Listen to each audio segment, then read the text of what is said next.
ಎಲ್ಲರಿಗೂ ನಮಸ್ಕಾರ. Chetan cooking YouTube ಚಾನಲ್ಗೆ ಸ್ವಾಗತ. ಇವತ್ತು ಒಂದು ಗರ್ಗರಿಯಾದ ಅಕ್ಕಿ ರೊಟ್ಟಿ ಯಾವ ರೀತಿ ಮಾಡೋದು ಅಂತ ನಾನು ತೋರಿಸ್ಕೊಡ್ತೀನಿ. ತುಂಬ ಚೆನ್ನಾಗಿರುತ್ತೆ. ಒಂದ್ಸಲಿ ಟ್ರೈ ಮಾಡಿ ಬನ್ನಿ. ಅದು ಯಾವ ರೀತಿ ಮಾಡೋದು ಅಂತ ಒಂದ್ಸಲಿ ನೋಡೋಣ. ಹಾಗೆ ಹೊಸ್ದಾಗಿ ನೋಡ್ತಿರೋರು ನನ್ನ ಚಾನಲ್ ಸಬ್ಸ್ಕ್ರೈಬ್ ಮಾಡ್ಕೊಳ್ಳಿ. ಮೊದಲು ಒಂದು ಬಟ್ಲಿಗೆ ನಾನಿಲ್ಲಿ 1 ಕಪ್ಪು ಅಕ್ಕಿ ಇಟ್ಟು ಅದಕ್ಕೆ ಸಣ್ಣಗೆ ಹಚ್ಚಿರೋವಂಥ ಈರುಳ್ಳಿ, ಆಮೇಲೆ ಸಣ್ಣಕ್ಕೆ ತುರಿದಿರೋವಂಥ ಕ್ಯಾರೆಟ್, ಸಣ್ಣಕ್ಕೆ ತುರಿದಿರೋವಂಥ ಸೌತೆಕಾಯಿ, ಆಮೇಲೆ ಸಣ್ಣಕ್ಕೆ ಹಚ್ಚಿರೋವಂಥ ಕೊತ್ತಂಬರಿ ಸೊಪ್ಪು, ಆಮೇಲೆ ಸ್ವಲ್ಪ ಕಾಯಿ ತುರಿ, ನಂತರ ಸಣ್ಣಕ್ಕೆ ಹಚ್ಚಿರೋವಂಥ ಹಸಿಮೆಣಸಿನಕಾಯಿ, ಆಮೇಲೆ ರುಚಿಗೆ ಸ್ವಲ್ಪ ಉಪ್ಪು, ಆಮೇಲೆ 1 ಚಮಚ ಜೀರಿಗೆ. ನೀವು ಸಬ್ಬಸಿಗೆ ಸೊಪ್ಪು ಬೇಕಾದರೂ ಹಾಕ್ಕೋಬೋದು. ಆಮೇಲೆ ಒಂದು ಅರ್ಧ ಚಮಚ ನಾನಿಲ್ಲಿ ಬಿಳಿ ಎಳ್ಳು ಹಾಕ್ತಾಯಿದ್ದೀನಿ. ಈಗ ಇದನ್ನು ಫಸ್ಟು ಅದೇ ರೀತಿ ಮಿಕ್ಸ್ ಮಾಡ್ಕೊಳ್ಳಿ. ಇದು ಸೌತೆಕಾಯಿಯಲ್ಲಿ ನೀರಂಶ ಇರೋದ್ರಿಂದ ನೀರು ಹಾಕೋಕ್ಕೆ ಹೋಗಬೇಡಿ, ಹಾಗೆ ಮಿಕ್ಸ್ ಮಾಡಿ. ಈಗ ಸ್ವಲ್ಪನೇ ನೀರು ಹಾಕ್ಕೊಂಡು ಕಲಸಿ ಮೆತ್ತಗೆ ಕಲಿಸ್ಬೇಕು. ತುಂಬ ಗಟ್ಟಿ ಕಲಿಸ್ಬೇಡಿ, ಚೆನ್ನಾಗಿರೋದಿಲ್ಲ. ಅಕ್ಕಿ ರೊಟ್ಟಿ ಗಟ್ಟಿ ಬರುತ್ತೆ. ಸ್ವಲ್ಪ ಮೆತ್ತಗೆ ಕಲಸಿ ನೋಡಿ, ಈ ರೀತಿ ಹದದಲ್ಲೇ ಕಲಿಸ್ಬೇಕು. ಈಗ ಇದು ರೆಡಿ ಆಗಿದೆ. ಒಂದು ಅರ್ಧ ಗಂಟೆ ಇದನ್ನು ನೆನೆಯಕ್ಕೆ ಬಿಡಿ.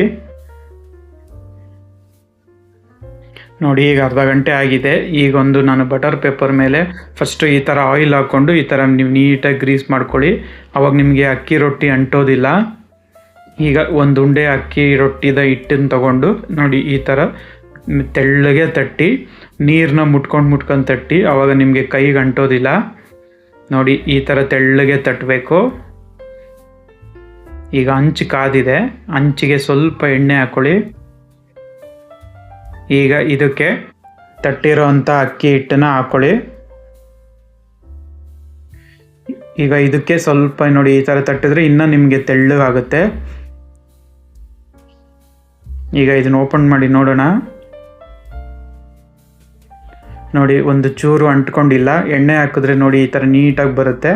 ಈಗ ಸ್ವಲ್ಪ ಎಣ್ಣೆ ಹಾಕ್ಕೊಳ್ಳಿ ಗರ್ಗರಿ ಮಾಡೋಕ್ಕೋಸ್ಕರ. ಈಗ ಒಂದು ಕಡೆ ಆಗಿದೆ, ಇನ್ನೊಂದು ಕಡೆ ಟರ್ನ್ ಮಾಡೋಣ.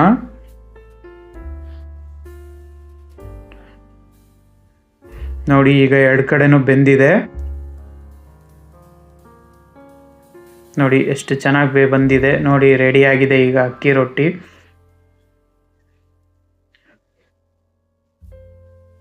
ನೋಡಿ, ಗರ್ಗರಿಯಾದ ಅಕ್ಕಿ ರೊಟ್ಟಿ ರೆಡಿಯಾಗಿದೆ. ತುಂಬ ಚೆನ್ನಾಗಿರುತ್ತೆ. ಒಂದ್ಸಲಿ ಟ್ರೈ ಮಾಡಿ ಯಾವ ರೀತಿ ಬಂತು ಅಂತ ನನಗೆ ಕಮೆಂಟ್ ಬಾಕ್ಸಲ್ಲಿ ತಿಳಿಸಿ. ಹಾಗೆ ಹೊಸ್ದಾಗಿ ನೋಡ್ತಿರೋರು ನನ್ನ ಚಾನಲ್ನ ಸಪೋರ್ಟ್ ಮಾಡಿ. ಈಗ ಹಂಗೆ ಮತ್ತೆ ಸಬ್ಸ್ಕ್ರೈಬ್ ಮಾಡ್ಕೊಳ್ಳಿ. ಇದೇ ರೀತಿ ಸಪೋರ್ಟ್ ಮಾಡ್ತಾಯಿರಿ. ನನ್ನ ಚಾನಲಲ್ಲಿ ತುಂಬ ಅಡುಗೆ ಇದೆ, ಹೀಗೆ ನೋಡ್ತಾಯಿರಿ. Thank you.